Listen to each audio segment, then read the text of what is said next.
Deer welcome back again. আমি আজকে যে ক্লাস নিয়ে আলোচনা করব সেই ক্লাসটা হচ্ছে ন্যারেশন চেঞ্জের ইন্টারোগেটিভ সেন্টেন্স অর্থাৎ প্রশ্নবোধক বাক্য। কারণ আমরা জানি যে প্রত্যেকটা বাক্যের ন্যারেশন হয়। আমি বিগত ক্লাসে অ্যাসার্টিভ সেন্টেন্সের সম্পর্কে দিয়েছিলাম। আজকে আপনাদের মধ্যে দিতে চলেছি ইন্টারোগেটিভ সেন্টেন্স অর্থাৎ ইন্টারোগেটিভ সেন্টেন্সের ন্যারেশনটা কেমন হয়। তবে আমি বলে দিই যে ইন্টারোগেটিভ সেন্টেন্স হচ্ছে দুই রকম। একটা হচ্ছে ইয়েস নো কোশ্চেন, একটা হচ্ছে ডাব্লিউএস কোশ্চেন। তাহলে ইয়েস নো কোশ্চেন এবং ডাব্লিউএস কোশ্চেন কিন্তু ডিয়ার একটু আলাদা। শুধুমাত্র লিঙ্কার বেলায় কিন্তু আমাদের একটু পার্থক্য লক্ষ্য করা যায়। ইয়েস নো কোশ্চেনের লিঙ্কার হচ্ছে ইফ বা ওয়েদার, আর ডাব্লিউএস কোশ্চেন যদি থাকে তাহলে কিন্তু ইফ বা ওয়েদার কোনো রকমই বসে না, ডাব্লিউএইচ নিজেই লিঙ্কার হয়ে যায়। টেন্সের পরিবর্তন যেভাবে অ্যাসার্টিভ সেন্টেন্স হচ্ছিল সেইভাবেই টেন্সের পরিবর্তন লক্ষ্য করা যাবে। আসুন আজকে ইন্টারোগেটিভ সেন্টেন্সটা আমরা শেষ করব এবং একটা ভিডিওতেই আমি ইন্টারোগেটিভ সেন্টেন্সের বেসিক আপনাদের মধ্যে ক্লিয়ার করব। যারা ন্যারেশন চেঞ্জ সম্পর্কে হয়তো ইন্টারোগেটিভ সেন্টেন্স সম্পর্কে আপনারা জানেন না, তো আজকে সহজেই শুনুন। এখানে কতগুলো উদাহরণ আমি দেব এবং শেষে শর্টকাটের মাধ্যমে কিভাবে পরিবর্তিত হয় তো সেটা আমরা দেখব। আমি প্রথমত এখানে বলি ইয়েস নো কোশ্চেন। তো ইয়েস নো কোশ্চেনের এতে কি হয়?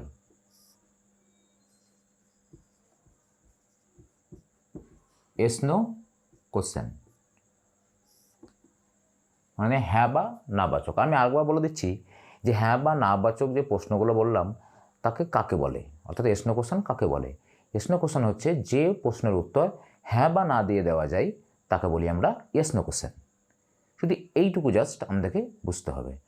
আর ডাব্লিউএইচ কোশ্চেন হ্যাঁ বা না দিয়ে দেওয়া যায় না, অর্থাৎ ডাব্লিউএইচ দিয়ে যদি কোনো ওয়ার্ড দিয়ে যদি কোনো শুরু হয় তখন তাকে আমরা বলবো হু, হট, হোয়েন দিয়ে যখন শুরু হবে তখন আমাদেরকে বুঝে নিতে হবে এটা WH question.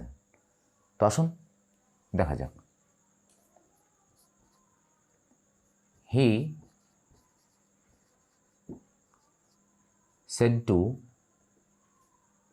said to me,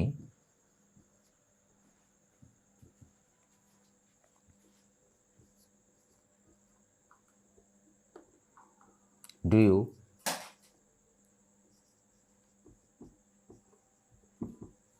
eat rice? এখানে ডিয়ার আমরা কিভাবে কি কাজ করব?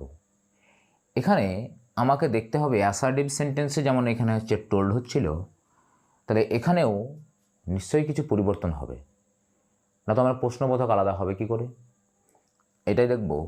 এখানে যদি এখানে সে থাকে বা সে টু তাহলে পরিবর্তিত হয় কিসে? এএসকে আক্স। এখানে যদি থাকে সেজ বা সেজ টু তাহলে পরিবর্তিত হয় আক্সটে, অর্থাৎ আকসেস, এস যুক্ত হবে। এইরকম এখানে যেরকমটা এস যুক্ত করা হয়েছে এখানে এস যুক্ত করা হয়েছে, এখানে এস যুক্ত করা হবে। এবার হচ্ছে কি সেড কিংবা সেড টু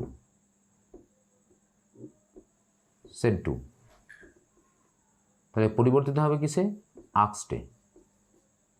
এখানে আরও পরিবর্তিত হয়, এখানে যেমন হচ্ছে ইনকোয়ার অফ হয়, ইনকোয়ার্স অফ, এখানে হচ্ছে ইনকোয়ার্ড, বা এটাও হয় এখানে আমি ওয়ান্টেড টু নো করতে পারি। ওয়ান্টেড টু নো এটাকে অবলিক দিয়ে দিচ্ছি, ওয়ান্টেড টু নো। এখানে দিতে পারি কি? এখানে হচ্ছে ওয়ান্টস টু নো এটাও দিতে পারি, এবং এটা হচ্ছে ওয়ান্ট টু নো। তো এইগুলো এইভাবে পরিবর্তিত হয়। সে আমরা যেমন এখানে অ্যাসার্টিভ সেন্টেন্সে দেখছিলাম সেড টু টোল্ডে পরিণত হচ্ছিল, কিন্তু এখানে এইটাই পরিবর্তিত হবে। তাহলে আমার যেরকম যা সাবজেক্ট অবজেক্ট যেটা আছে রিপোর্টিং ভার্বের সেই সাবজেক্ট অবজেক্টটাই নেমে যাবে, শুধু পরিবর্তিত হবে এটাই। হি সেড টু, পাস্ট টেন্স না প্রেজেন্ট টেন্স না ফিউচার টেন্স? এটা ডিয়ার পাস্ট টেন্স। তাহলে পাস্ট টেন্স বলতে আমার তাহলে সেড এবং সেড টু থাকলে আস্কড কিংবা ওয়ান্টেড টু নো, তাহলে ASKED অর্থাৎ সহজটাই আমরা দিই আস্কড মি। এইখানে এবার আমাকে বুঝতে হবে যে এই কোশ্চেনটা প্রথমত ইয়েস নো কোশ্চেন না WH কোশ্চেন। তাহলে আমরা বুঝে নিলাম ইয়েস নো কোশ্চেন। কেন বুঝলাম? কারণ এখানে WH দিয়ে কোনো ওয়ার্ড নেই, তাহলে সুতরাং এখানে আমাকে বুঝতেই হচ্ছে যেটা ইয়েস নো কোশ্চেন। তাহলে ইয়েস নো কোশ্চেনের লিঙ্কার কী হবে? লিঙ্কার হচ্ছে ইফ বা ওয়েদার। তো ডিয়ার এটা দুটোর মধ্যে যে কোনো একটা দিতে পারেন, তাহলে অসুবিধা হবে না। এবার কি বলেছে? এই ইফ বা ওয়েদার অর্থাৎ লিঙ্কারের পরে আমরা জানি, যেমন ওখানে আমি অ্যাসার্টিভ সেন্টেন্সে দ্যাটের পরে একটা সাবজেক্ট লাগছিল, তাহলে সেই সাবজেক্ট এখানে কে? এখানে সাবজেক্ট হচ্ছে এখানে ইউ। ইউটা কাকে বোঝায়? আমি আগের মতোই পরিবর্তিত হবে, একে বোঝাবে। যেমনটা আমি অ্যাসার্টিভ সেন্টেন্সে করেছিলাম। যদি এই ভিডিওটি দেখতে চান আপনারা, তাহলে অ্যাসার্টিভ সেন্টেন্সটাকে ভালোভাবে দেখুন, তাহলে কিন্তু এটা সহজেই বুঝতে পারবেন। তাহলে আইটা আছে সাবজেক্টটাকে কী হয়? মি হয়েছে, মিকে বোঝাচ্ছে, মিটা সাবজেক্ট আকারে আই হয়েছে আই। এবার হচ্ছে টেন্স কোনটা আছে না? টেন্স হচ্ছে ডু ইউ ইট রাইস, এটাকে আমি টেন্স হচ্ছে প্রেজেন্ট ইনডিফিনাইট টেন্স। তাহলে আমার যেভাবে টেন্সের পরিবর্তিত হয় সেইভাবেই টেন্সের পরিবর্তিত হবে এখানেও। তাহলে প্রেজেন্ট ইনডিফিনাইট থাকলে আমার যাবে কিসে? পাস্ট ইনডিফিনাইটে, অর্থাৎ ইটটা এখানে শুধু এট হয়ে যাবে, এট এট রাইস। তাহলে এই হচ্ছে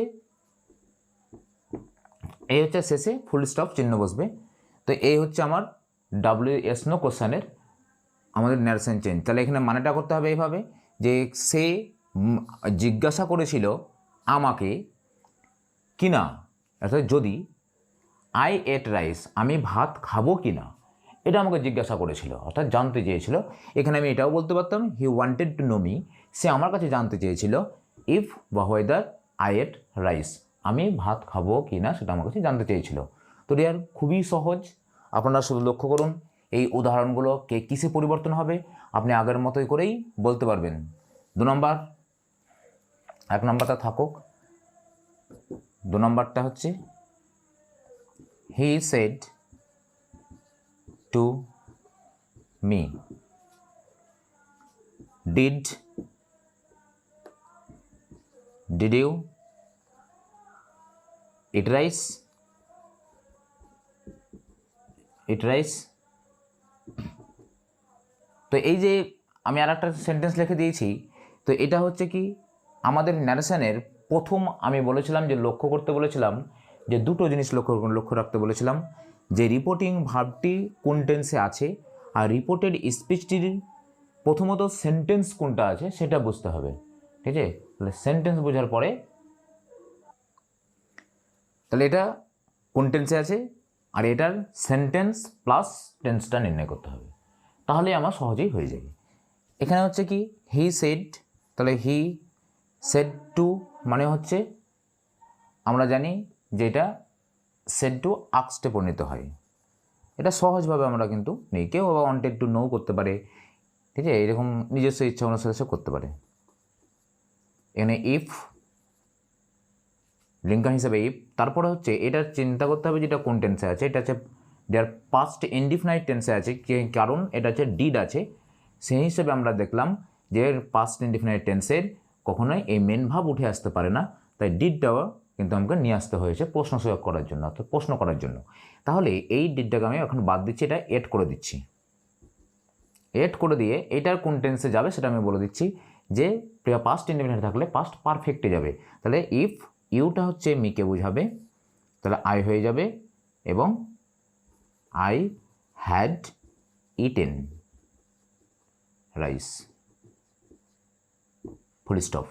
তাহলে আমি এগুলো মুছে দিতে পারি। এবার আমি শুধু জাস্ট বোঝানোর জন্য এগুলো নিয়ে এসেছিলাম। ওকে, তাহলে এত সহজে আপনারা যে ইন্টারোগেটিভ শিখবেন আপনারা কল্পনাও করতে পারবেন না ডিয়ার। তারপরে 3 নম্বর সূত্র, এই 3 নম্বর উদাহরণ, সেটা হচ্ছে he said to me,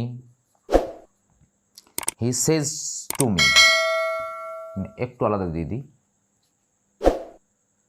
I am going to school.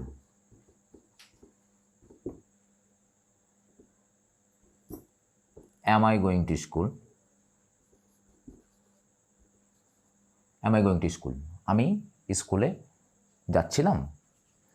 তাহলে he says to you, he says to me, এখানে সেজ টু আছে, তাহলে সেজ টু কিন্তু আমার এইখানে দেখা যাচ্ছে সেজ কিংবা সেজ টু পরিবর্তিত হয় আক্স কিংবা ওয়ান্টস টু নো, অর্থাৎ এ এস কে এখানে পরিবর্তন হবে আমার সেটে। তার জন্য সাবজেক্টটা যেটা আছে সেটা সাবজেক্টটা বসিয়ে দিন, এ এস কে, এখানে এস যুক্ত হয়েছে, এখানেও এস যুক্ত করে দেবো। এটা প্রেজেন্ট টেন্সে আছে, এটাও প্রেজেন্ট টেন্সে হয়ে যাবে। তারপর হচ্ছে মি, এখানে লিঙ্কার হচ্ছে ইফ কিংবা ওয়েদার, যেটা আপনাদের ইচ্ছা সেটা করতে পারেন, অসুবিধা নেই। কিন্তু দুটোর মধ্যে দুটোই হবে না, একটা হবে যে কোনো। এবার এখানে কি আমার হচ্ছে অ্যাম আই গোয়িং, তাহলে এবার এরপরে লিঙ্কারের পরে কিন্তু আমাকে সাবজেক্ট লাগবে, সাবজেক্ট হচ্ছে আই, তাহলে হিকে বোঝাবে। হি অ্যামটা যেহেতু আমরা জানি যে প্রেজেন্ট আমার কন্টিনিউয়াস টেন্স, তাই এখানে প্রেজেন্ট কন্টিনিউ থাকবে, যেহেতু আমার এটা প্রেজেন্ট, আমার রিপোর্টিং ভার্বটি হচ্ছে প্রেজেন্ট টেন্সে আছে। He is going to school. তো ডিয়ার, লাস্টে ফুল স্টপ। তাহলে এত সুন্দরভাবে এইভাবেই করা যায়, আপনারা আরও বেশি বেশি করে প্র্যাকটিস করবেন। এবার এই তিনটি যখন আমি এসনো কোশ্চেন নিয়ে দেখালাম, তাহলে এবার ডাব্লিউএস কোশ্চেন নিয়ে দেখাই, তারপর দেখছি আমরা কি করা যায়। এতে দেখা যাক কি করা যায়। ডাব্লিউএস কোশ্চেন, এবার ডাব্লিউএস কোশ্চেনটা আমরা কীভাবে করব। ডাব্লিউএস কোশ্চেনে বলেছিলাম যে লিঙ্কার এখানে হবে না, অর্থাৎ ডাব্লিউএস কোশ্চেনটা আছে কীভাবে বুঝবো। এই যে হু, হোয়ার, হোয়াট দিয়ে শুরু হয়েছে, আরও আছে হাউ, তারপরে হচ্ছে হুইচ, এইসব জিনিস দিলে শুরু হবে যখন, তখন কিন্তু আমরা দেখব যে সেটা ডাব্লিউএস কোশ্চেন। অর্থাৎ এখানে আমরা কোশ্চেনটা সেড টু একই রকমভাবে পরিবর্তিত হবে, শুধু জাস্ট আমার এখানে লিঙ্কারটা লাগবে না। অর্থাৎ হচ্ছে হি সেড আক্সটে পরিণত হবে, যে আক্স সেড টু আক্সড, তারপর হচ্ছে মি। এবার এখানে হচ্ছে আমি যে বলেছিলাম যে এখানে একটা লিঙ্কার লাগে, সেই লিঙ্কারটা দিয়ে এখানে লাগবে না, এখানে হু নিজেই বসে যাবে, হু নিজেই লিঙ্কার হু। তারপরে হচ্ছে সাবজেক্টটা নিয়ে আসতে, এবং সাবজেক্ট আমাকে এখানে এইটা কাকে বোঝাচ্ছে, মিকে বোঝাচ্ছে, এই মিটা পরিবর্তন হয়ে যাবে আয়ে, তাহলে আই আরটা হয়ে যাবে অজ, আর প্রেজেন্ট ইনডিফিনাইট থাকলে পাস্ট ইনডিফিনাইটে চলে যাবে ডিয়ার। নেক্সট হচ্ছে হি সেড টু মি, তাহলে হি সেড টু মি, তাহলে সেড টু হচ্ছে কি আক্সটে পরিণত হয়ে যাবে, বা ওয়ান্টেড টু নোতে পরিণত হবে। আপনাদের যেটা ইচ্ছা সেটা আপনারা করতে পারেন।